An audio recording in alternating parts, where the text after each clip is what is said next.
He's fast. He's fast. He works hard. He's a sponge. He's very smart.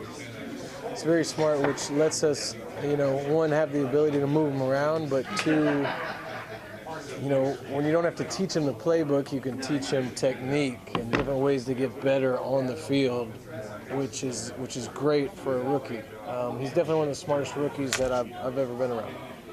What is it for him, the inside-outside versatility that maybe last year with the cast of wide receivers that were here, maybe that creates even more opportunity? Yeah, just being able to handle it mentally creates the opportunity. Now, whether he's, best outside, inside, or both, we're still figuring that out. Just giving him opportunities in every way we can. But again, we're able to do that because of his ability to retain all the information. So he's moved really fast in that aspect, and so now it's just, taking advantage of all the time we have on the field to put him in those positions to see what he can do for us. At what point did you find out Gabe Davis was on his way to Jacksonville? That was probably his first call. We were lucky to have spent time together in Buffalo, drafted him up there. Another guy, him and BT are definitely the two smartest guys, as rookies that I've had in my young career coaching. So he's been a sponge as well. He was easy to teach the offense to, and now he's just in his way leading the group, even though he's coming back from injury. That blend of size and speed, just how much can he threaten defenses just by being on the field? He can. You'll see it. It's almost like he's got like that little Mike Vick syndrome where he's running, but he doesn't look like he's running fast, but he's moving. So I just told him, Trevor, couple practices, we had a couple go balls thrown, and he either, caught it back shoulder, had to slow down a little bit, and I just told him, I go tell Trevor to try to out-throw you. And just see if we can do that, see if he can do that. But you see it in college. He chases everything down. He's fast. And Doug's mentioned it, but I guess his route running, is that something maybe he didn't get enough credit for coming out of college? I don't think they asked him to do too much. Yeah. But yeah, it's something we work on every day with him. Releases, route running, his break point mechanics. He can bend well for a bigger guy. It's just trying to put it all together. So we're working on that as we speak. It's just exposing him to more things, basically, than what was at LSU. Yeah, we're giving him more opportunities, but, also perfecting his craft. I think, at this level, it's just more intense of every part of every step he takes after the ball snap. How much conversation was there before the first OTA of saying we're going to get this guy and we're going to throw him in there on deep routes, and because we're seeing it like every OTA, we're seeing Brian getting these deep routes thrown his way. Sorry, I'm confused on your question. What's your question? I'm sorry. How much was the concerted effort to say we're going to take this guy first round pick and just throw him in the mix and see what he's got from a deep ball standpoint, which is what was his calling card in college, like see it at the NFL level. Yeah, I think that's transitioned over well. He can track the ball well. He sees the ball well downfield. He can chase it down. He has good body flexibility where he can turn for back shoulder. So I think that part of his game we knew we had. It's really developing the other part of his game, his intermediate route running, his releases. And again, he likes to work, he likes to learn, he likes to get better. So he's been fun to coach so far. One thing we've heard from Doug and from press is the need to simplify the offense from a year ago. How would you describe that process over the last 2 months? I know press used the terms that it was ripped down to the studs, the offense itself. Yeah, we kind of wanted to see who we are and how can we be best offensively, and then focus on our strengths and get better and better and better at them. I think Press does a great job, making the offense easy to learn, putting everything in families. But it's been great. We're just getting reps after reps after reps, putting people in different positions, and it's been great. Did it feel like, there's a lot of changing plays, alerts at the line? Did it feel like, especially down the stretch of last season, that maybe that's what complicated the offense at times? I'm not sure about that. I think you'd have to ask the players more about that. But, that's our job. That's the players' job. We teach it from day one. Again, like you're talking about, different kills, different alerts, different checks. So that's at the end of the day, coaches our responsibility to give to the players, and the players have, they have a job to do, and it's their responsibility to get the plays. And if we change them at the line of scrimmage, they know what to do. They just need to run the plays. In terms of Gabe and BT, opposite each other, stretching the field, but you mentioned the inside-outside versatility. Does it just feel like the group you have now can do more than perhaps the group from a year ago? I don't know. That's yet to be seen, It's too early to tell. Gabe hadn't even been on the field with us. It's been great to have Christian coming back from injury. Got some young guys stepping up. I think it's way too. We're just in shorts and jerseys right now. We haven't even put the pads on. So, getting in training camp, getting them all together out there on the field, we can actually see what we got.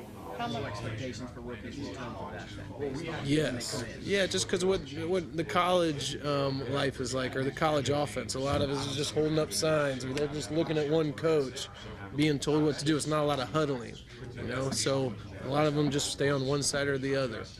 It's depending where they come from. I know that revisiting last year is not the favorite topic of discussion around here, but It's okay with me. I have to ask You can ask me whatever you want. Last year's last year. I'm just curious, when you learned that not only that Christian was hurt in that game, but that it was probably something that was going to linger and linger, did anything in your brain go, uh-oh, because it was Christian you were losing, as opposed to No. I mean, you lose anybody, you go uh-oh. So I go uh-oh for everybody, especially if it's a starter on this team. Any starter's hard to replace in this league. That's what you're preparing. You're trying to develop the young guys to be in that role, but Christian, his experience, his eliteness at that position, that's a blow to anybody. So, and just his the way he leads. He's not the most vocal, rah-rah guy, but he leads by example. When he speaks, people listen. So there's a lot that goes with him, not just on the field, but off the field. But yeah, I don't panic like that. You got to expect people are going to go down. I felt bad for him personally because I'm very close to all my players. So it was more getting my role at that moment was I got to get this guy right mentally to get through this. Hopefully we can get him back. But so then I was doing more stuff off the field with him. I can't do anything on the field. So it's more keeping him mentally sharp. You got to coach different people in different ways on every part of the season. But injuries are injuries, and he hurt. Calvin would have hurt. Trevor would have hurt. All the O-line would have, you hurt. When anybody goes, you hurt. It just seems like, obviously, the one you can least afford to lose is obviously the starting quarterback. But it just seems like, I'm just wondering if, as time went on, and the struggles down the stretch became more apparent, it seemed like there was an awareness that what Christian brought to the table was kind of almost like the cog in the wheel in that receiver room, and maybe the impact of losing him was felt more as time went on. Yeah, if you look at, just strictly numbers, right, if what you're asking, if you want to look at it this way, yeah, he was going to be his first year here with Trevor. He was the leading receiver. He was going to be the leading receiver last year. So yes, I think their connection is strong. Some of that's the offense, some of that's what we ask him to do. But on paper, for sure, you're right. We lost our biggest impact in the pass game. If you want to talk about catches and yards. What's Gabe Davis bring to the table? You've known him for a long time. Physical strength. He's a tough guy. He's a dog. He competes every play. He never takes a play off. You're going to get whatever he's got every single day, practice or game. That's what he brings. And not only does he expect that from himself, he pushes other guys around him, and he expects that from everybody else. Because he understands already at such a young age that it takes everybody to win win every game, win every play, win a championship. And so he'll even right now on the field, he is talking to everybody from the quarterback all the way down, encouragement, but also like, this is what's expected, which is tough. He's kind of had to find his role, especially because he's not out there practicing.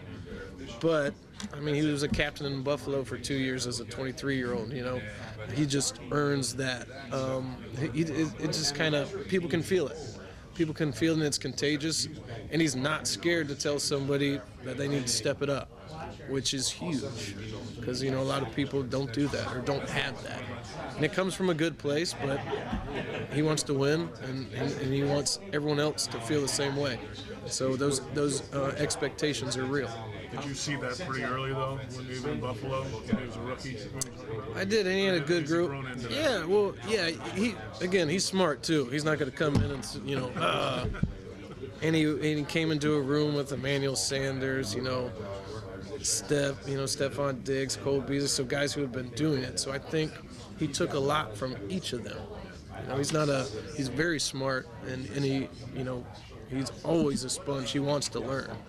But now he's taking that leadership role, but he's still learning how to be better.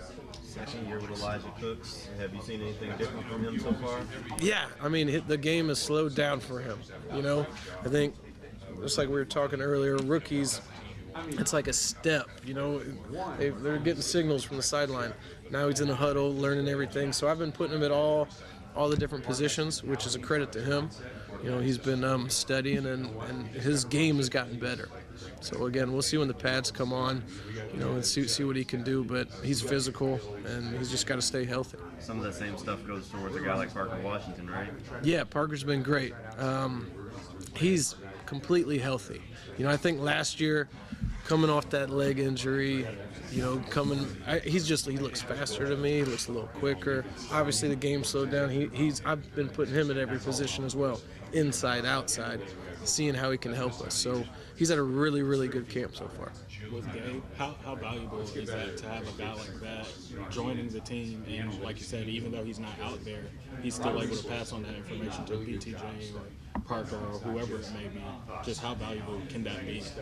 I mean, it's very valuable. I mean, experience is everything in this league. The more experience you have, it's just, I don't know. The more you see, and he's been in those big playoff games, so he's had it under pressure. It's just, I think that's so valuable in this league. Experience is valuable anytime you can get it. And Parker, for example, got some last year. So did Elijah, because of some injuries, and they stepped up. But Gabe's been great, and he's. The crazy part about our room is I think Christian's the oldest, and he's 27, 26 maybe.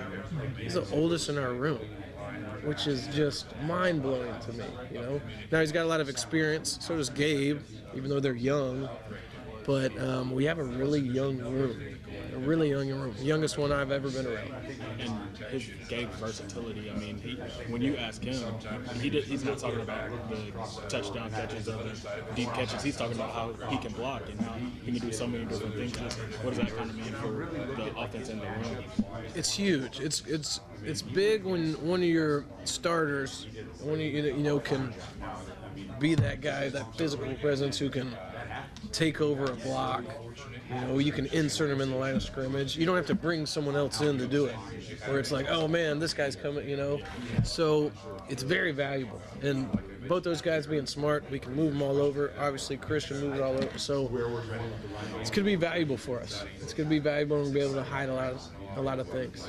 This one looks like it's got all these pieces. You've got BTJ who's kind of taller, faster, smaller Kirk with Evan as well. It just feels like they all kind of fit these different positions and fit well. Was it intentional this offseason to go out and kind of get these guys who could fit different roles pretty well?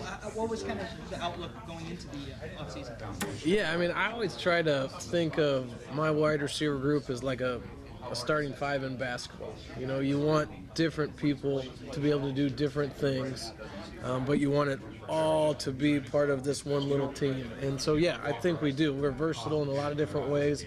We got speed, we got toughness, we got quickness, we got strength. We got the ability to separate. So not just putting it all together, putting people in the best situation they can be. really focus on all their strengths and letting them go out and succeed and letting them go out and move the ball for us. As skill guys, I think we're generators. We are generators. We generate points. That's what skill guys do. Got to get open, catch the ball, and generate points. Up front they block, but we generate points, and so we gotta do that better this year.